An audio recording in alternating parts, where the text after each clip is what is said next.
Welcome back to Tied Down TV, the punk rock opinion show with me, Geoff. I'm Danny. And today we're picking our top 5 new wave albums. So new wave, it's kind of hard to define a little bit, I find. Yeah, very hard. A bit like post-punk, a bit like goth, which all kind of came after, the initial punk explosion. They're all moving in slightly different directions, but maybe all coming from the same sort of attitude and creative space, so to speak. I don't know. What makes a new wave band? For me, it's that, I feel like the new wave bands were the more pop-orientated of the bands that came after punk. Yeah. Post-punk was the more experimental, forward-thinking. I feel like a lot of new wave maybe still kept that stripped-down kind of thing, still basic, guitar, bass, drums, and maybe some keyboards, or even completely electronic, but again, stripped down 2 or 3 members. Yeah. That kind of thing. It's hard to define, but that's how I kind of see it. Stuff that's still kind of pulled from maybe the punk world, that initial explosion of it, but, There's certain bands I think of when I think of new wave bands. 100%, yeah, definitely. But to describe a new wave, it's weird because I've got an issue with new wave in the sense of I think there's a lot of good bands, and I've got to explain this because there's going to be reasons why I haven't picked certain albums by some of my favourite bands. Because we're talking about albums here, we're not talking about bands, we're talking about albums, we're not talking about songs, we're talking about albums. So a band like The Jam, I think The Jam are one of the best bands of all time.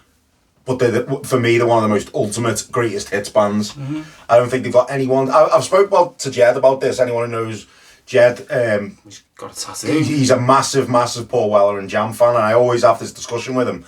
He knows everything about the Jam, and I always say, I love the Jam, Jed, and I'm always playing them in my car, but I just think they're a greatest hits band. And I find that with a lot of bands of the new wave era, that there seems to be a lot of greatest hits bands. And I found this very difficult because I was like, what is a great album by a band? Mm-hmm. There might be like a band's discography might be made up of songs scattered a load of albums. Do you know what I mean? I understand where you're coming from. For me, I agree. A lot of the new wave bands for sure have all got amazing greatest hits. Yeah, they've got littered with great singles. I still think there's some amazing albums in there, and I even think a couple, especially Sound Effects, I think is a solid, good Jam record. But the thing is, I love the Jam so much. I know, yeah. But I think there's so many good songs throughout their discography. Oh, yeah, a lot of their B-sides are good as well. Yeah. My favourite Jam song of all time is Dreams of Children, and that was a B-side, not even on an album. Do you know what I mean? And I think a lot of their albums are also filled with a lot of filler.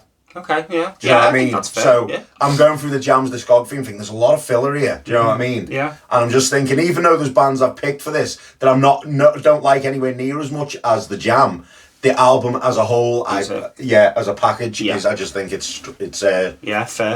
And I just even bands like a band like Tears for Fears. I love Tears for Fears, but again, what's that album? Songs from the Big Chair.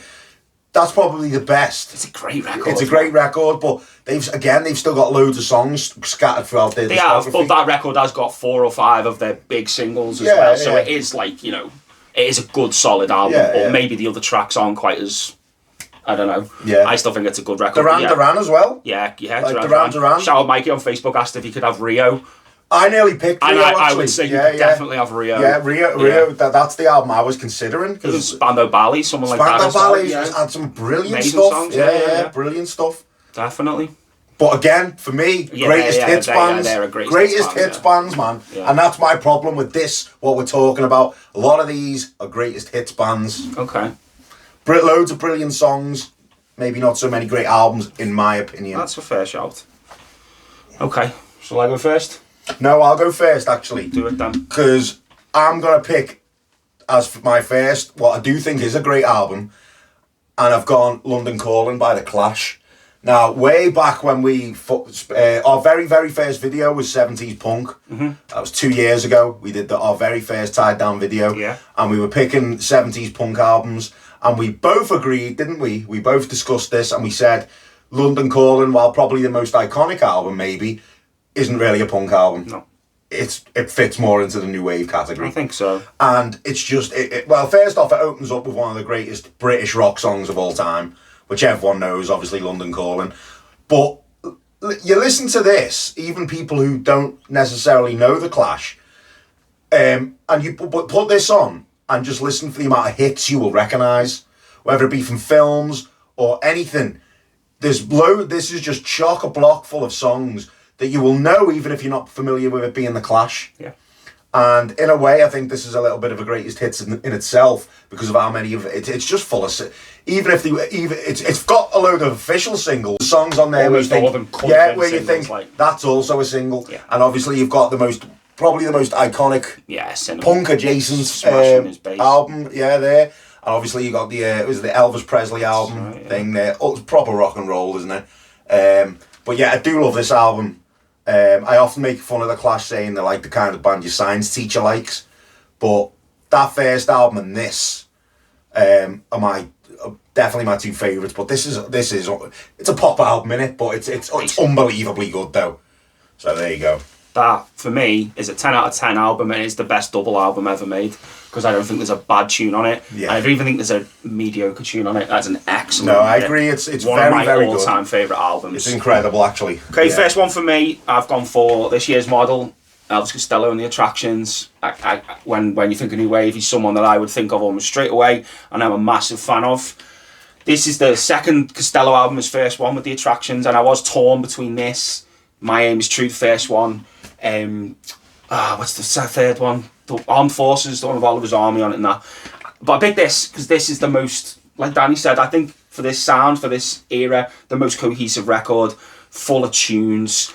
I love Costello. I always think he comes across, especially early on anyway, he had a little bit of an obnoxious attitude. He was a bit snarly like the punks, but he wrote like pop hooks almost, but witty, biting lyrics as well. Sometimes Iron Fist and a Velvet Glove almost. But this is just littered with tunes as well. Pump It Up, I Don't Want to Go to Chelsea, No Action, the first song's amazing. And he's from the Wirral. And he was born on the Wirral, that's right. Legend. Not even actually, this is not my favourite Costello album, but my favourite Costello album I wouldn't call it a new wave record, so I couldn't pick it. This is my second favourite though, and it's iconic. Look at that artwork as well. But it's just tune after tune. He was writing so many, again, probably a greatest hits artist because this guy had some great singles that never appeared on any albums. Watching the Detectives, Radio, although that's on this edition of this, wasn't officially on any of his records. But yeah, I think if you're going to start, you're going to want to get into Costello, this is definitely a good place to start, and it's an iconic, it's an amazing record. Sticking to Wirral, Architecture and Morality by OMD, Orchestral Manoeuvres in the Dark. Yes, now, again, what was I saying at the beginning about greatest hits bands? Yes. I've seen OMD. You have, yeah. I've seen them, and I feel like with me and Geoff being proud Wirral boys, I think it's kind of if you're a Wirral guy and you're into cool music and you consider yourself having good music taste, being into OMD is kind of a rite of passage, I think. Yeah. You know, my dad used to see them regularly in the Dale in Seacombe. Believe it or not, no, I can in the believe fucking that. Dale. I believe that. And they just, again, if you stick on a greatest hit by OMD, it's just littered with hits. So to pick an album by OMD is very, very difficult. But Souvenir, man. It's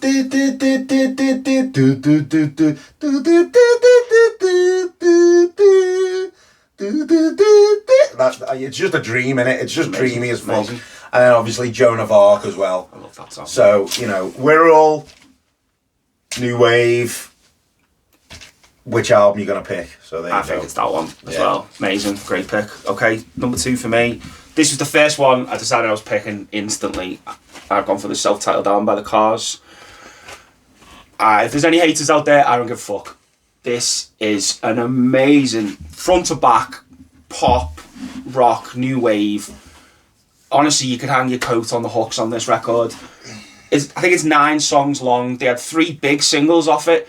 And I think 3 or 4 of the other songs, especially in America, were all over the radio. The band used to joke themselves that this was their debut and they should have called it The Cars' Greatest Hits because they just kept having Drive hits. On that? No, it's not. I'm not listening to it then.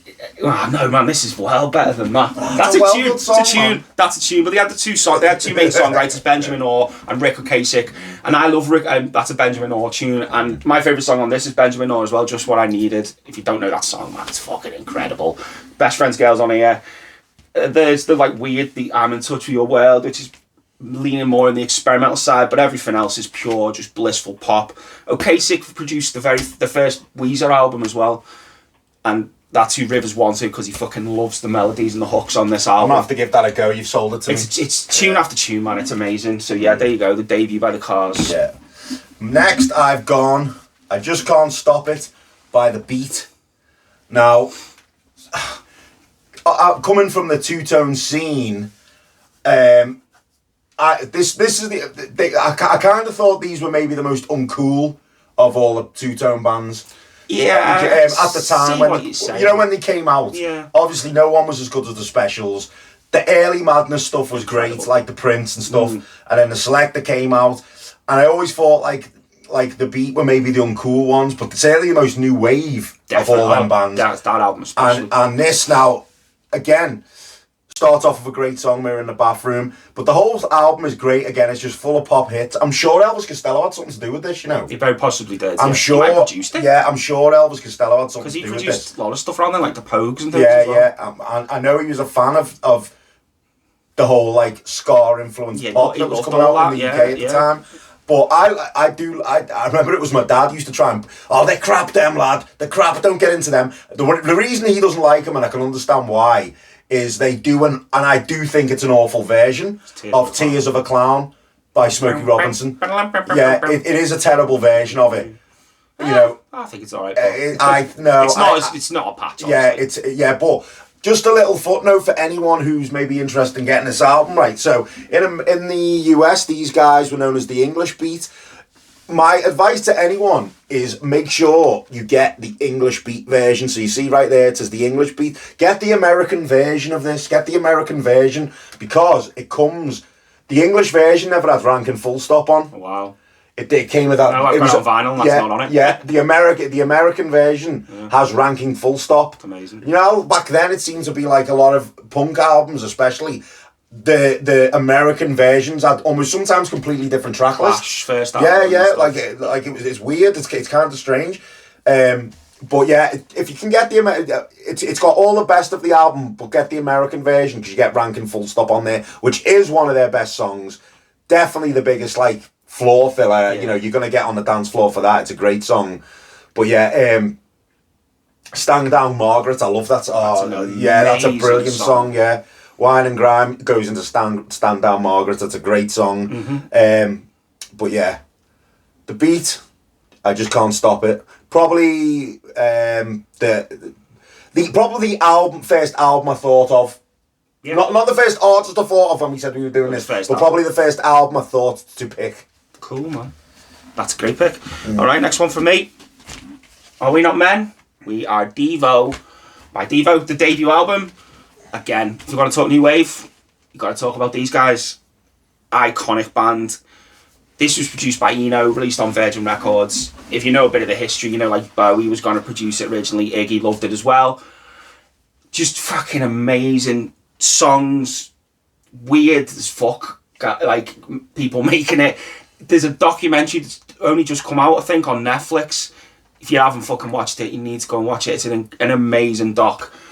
But back to this record, the cover of Satisfaction's on here, Uncontrollable Urge, Jocko Homo, Mongoloid, all class tunes. Just, it's like arts music mixed with That's why I'm not into them. And pop sensibility is still there. There's still some a lot of melody. It's a bit too arty for me. I get that. Yeah. I can understand why it's maybe not your bag. Yeah. But I think you could pick up most of their albums and they're all at a fucking high standard. This is just my favourite because it's the debut. It's the first one I heard. This is a second-hand copy that's knackered, but it still plays fine. And it's fucking incredible. Like I say, and watch the documentary as well. It's amazing.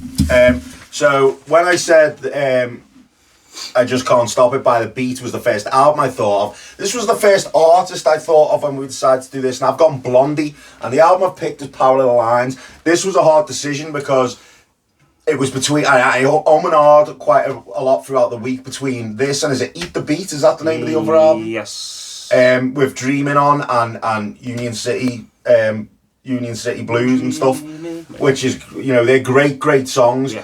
But I just thought, the thing with this album is, for one, it's so iconic for new wave, isn't it? Yeah. it starts with Hanging on the Telephone. I always think a lot of these albums, the first song is a big deal. It always is, yeah. Do you know what I mean? Right, This particular genre or time we're talking about, I think the opener is always a big deal. Now, what nearly blew it for it, though, is the second song, which I can't stand, which is One Way or Another. Oh, mate, I honestly, I know, you're looking at me like that. I'm gonna get you. I get you. Just surprised. That's all. I think it's a fucking great song, man. I don't know. It annoys me. Yeah, it annoys cool. me. But it's full of other good tunes. Do you know what I mean? Obviously, Heart of Glass as well. Great single. Banger. Yeah, but it's a really good album. And like I say, it was between this and and Eat the Beat, which I was gonna pick. And Debbie Harry, probably the most iconic face of the new wave, maybe. Yeah, 100%. So she had to get in, didn't she? I've got the first 4 or 5 albums, and I think I had to pick that one. Yeah, it's a great choice. Okay. Nice, alright, number 4 for me. I think another iconic one in this kind of genre, I've gone for B-52s, by the B-52s. The debut, again, I picked a lot of debuts and a lot of albums that haven't even reached 1980. But again, this is maybe a little bit more on the arty side, but yeah. It's kitschy a little bit as well. It's the little thrift shop dress sense. It's like, I don't know. It's like the sitar mixed with the female vocalists are amazing, and then I can't remember his name, and he does that kind of weird spoken thing. He does the big tune off here is Rock Lobster, obviously, if you know. But they had a few, like Planet Claire and 52 Girls, Don't Dance the Mess Around, I think were all hits as well. Full of fucking great tunes. And an interesting cover, shall we say, of Downtown to finish it. I love that song. I love that song. Their version, I'm going to say, is probably the only song on the album I don't enjoy that much. Right. It's massacred it, have they? I wouldn't say they massacred it, but they've taken something away from it, which makes the original beautiful, so to speak. Yeah. But this is still an iconic, amazing record. Again, if you're going to talk new wave, this has got to come up. Never mind Love Shack and stuff like that. This is a fucking incredibly great, art, punk, pop, new wave, surf record. Just go check it out. My last pick, now I did slag off art music, but these had to get on. I've gone Remaining Light by the Talking Heads. Now, probably a bit too arty for me traditionally, but this album, what I like about this is it's quite funky. Very funky. Very funky, and the opening track is just nearly 10 minutes of just a funky. It's really good, and the first 3 songs really are just it's not instrumental completely, but it's more about the instrumentation going on. Definitely. Yeah, it's just so funky all the way, and then you eventually get into Once in a Lifetime, which is a song I loved as a kid. Yeah. And I thought the video was so weird with him, doing all that. And all that. Like walking down. I remember first seeing that and thought it was so weird, but it was drawn. It's just But you know what? Is it the other album by them, 77? That's the debut. Yeah, is that the more well received one? No, I would say that. And what's the one with Psycho Killer on it? That's 77. Right, well I can't stand that song. I like that song. I like that album, but see, with this band, I am a big fan, and I knew you wanted to pick that, so I let you have Talking Heads. Yeah, I was going to pick that or Speaking in Tongues or more songs about building and food. I think they're the 3 best records. Well, I hear Psycho Killer quite a lot. Through it's a very popular song. Yeah, and it's just every time I hear it, I don't know. Maybe there's something just a bit pretentious about that song. That every time I hear it, I just go, I can't stand this. But I do love this album, and I do love the single Once in a Lifetime, and Talking Heads in it, new wave, iconic. Yeah, there you go. Amazing. Cool. All right, last one for me. I've gone for Searching for the Young Soul Rebels by Dexys Midnight Runners. Have a look. Which is I think it classes as new wave, and everywhere I looked online said it was new wave as well. But it's heavily influenced by soul, and Northern soul specifically, especially with the cover 7 Days Is Too Long on there, which is Chuck Wood, I think, isn't it? That's great song.